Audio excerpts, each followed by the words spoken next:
dari seluruh kader yang memiliki hak suara yang sah, yang telah mereka gunakan dan berikan dalam Kongres kelima Partai Demokrat pada tanggal 15 Maret 2020 lalu.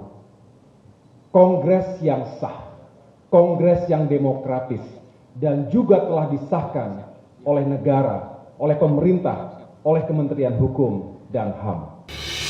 AHY dan istrinya merengek, Muldoko tersenyum puas. KLB Demokrat sukses digelar. Ini agak mengejutkan karena terlaksana di tengah protokol kesehatan yang melarang berkerumun dan juga sudah diantisipasi secara terbuka oleh SBY dan gengnya. Konferensi AHY kirim surat ke Jokowi sampai SBY turun gunung adalah sebuah upaya menyelamatkan, menggembosi gerakan KLB, meminimalisir kemungkinan terlaksananya KLB. Tetapi semua tantangan itu berhasil dilalui semua. KLB sukses digelar dan menghasilkan Muldoko sebagai ketum yang baru menggantikan AHY. Dari sini jelas SBY kalah strategi. Pengerahan massa yang coba membubarkan KLB tidak membuahkan hasil. Sementara ancaman ataupun perjanjian solid yang sudah dikirimkan ke DPC rupanya tidak semua sampai. Ada DPC yang hadir dan menyatakan diri mendukung Muldoko. Banyak yang bilang bahwa KLB Demokrat ini adalah buah karma dari SBY yang dulu menyetujui Muhaimin mengambil alih PKB dari Gus Dur. Pemerintahan SBY lebih mengakui versi Muhaimin, ada benarnya. Tapi kalau dari kacamata saya ada tambahan. Ini juga adalah karma buruk atas dosa-dosa SBY di masa lalu, kuda tuli. SBY pada peristiwa 24 Juli 96 memutuskan penyerbuan terhadap kantor DPP PDIP. SBY memimpin rapat penyerbuan terhadap kantor DPP di Jalan Diponegoro 58 Jakarta. Dalam peristiwa itu 5 orang meninggal dunia dan ratusan orang luka-luka. Ibu Megawati sebagai ketum PDI Kongres Surabaya ditekan oleh pemerintah Soeharto karena rezim Orde Baru itu tidak mau atau anti dengan anak Bung Karno. Ketum PDI hasil Kongres Medan bersama-sama dengan tim prajurit SBY menyerbu kantor Ibu Mega. Tragedi tersebut kemudian dikenal dengan kuda tuli. Maka kalau kemarin Demokrat ambil alih, jelas itu tidak ada apa-apanya dibandingkan dengan dosa-dosa SBY di masa lalu. Namun jika kita yakin bahwa karma itu biasanya lebih buruk, maka mungkin beberapa kejadian ke depan masih akan menyeret SBY dan keluarganya ke lubang kenistaan.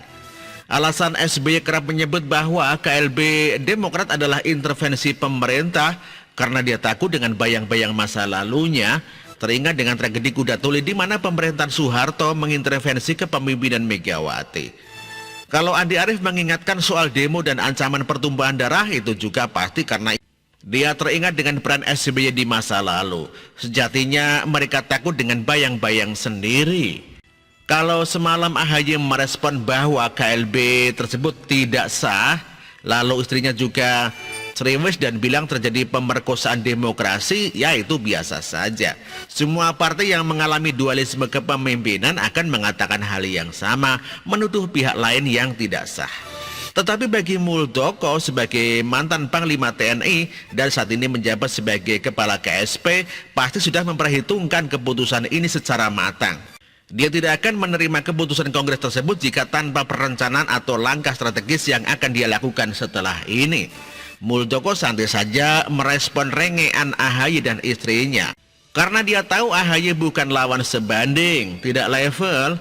Jadi daripada beradu argumen, lebih baik Muldoko langsung menawarkan opsi terhadap kader Demokrat di bawah. Opsi apakah mereka akan berada di ketiak AHY dan dinasti politik keluarga Yudhoyono, atau menjadi bagian daripada partai yang demokratis, yang semua orang bisa menjadi pemimpin tertinggi tanpa memandang keturunan.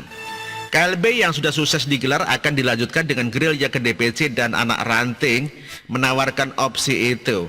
Karena mereka sebelum ini tidak punya opsi apa-apa, hanya bisa menerima tekanan dan pilihan tunggal dari SBY. Mereka yang dinilai tidak loyal pada anaknya akan diganti atau dipecat.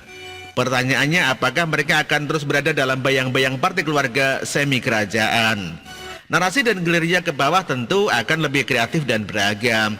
Namun intinya para kader sekarang punya pilihan.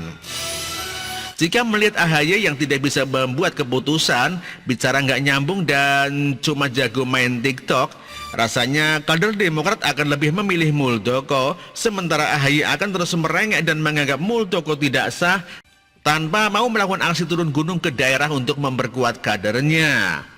Karena seperti kata Johnny Allen, AHY berada di puncak tapi tidak tahu cara mendaki, maka dia juga tidak tahu caranya turun gunung. Sementara SBY, bapaknya yang membawa AHY ke puncak, adalah sosok yang banyak beban dosa di masa lalu. Yang dia hadapi bukan sekedar Muldoko, tetapi juga sikap semena-mena selama ini dalam membangun dinasti politik di Partai Demokrat. Begitulah kura-kura.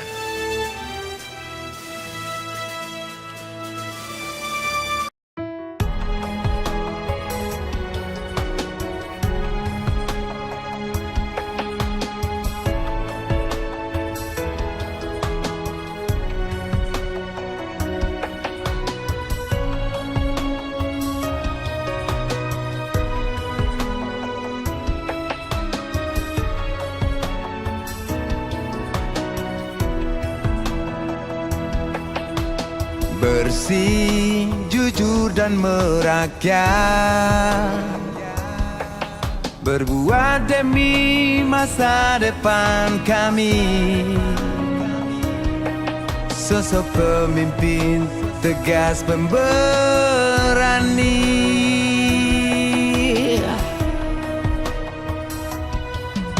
Kamu tidak tergantikan, terbukti baktimu untuk negara Indonesia Timur bersuara.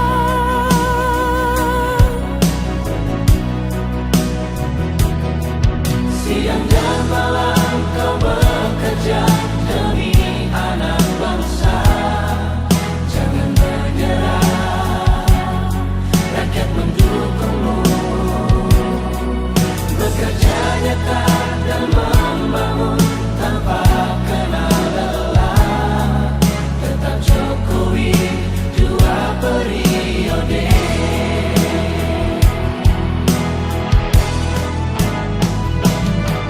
Ayo Jokowi, rakyat mencintaimu.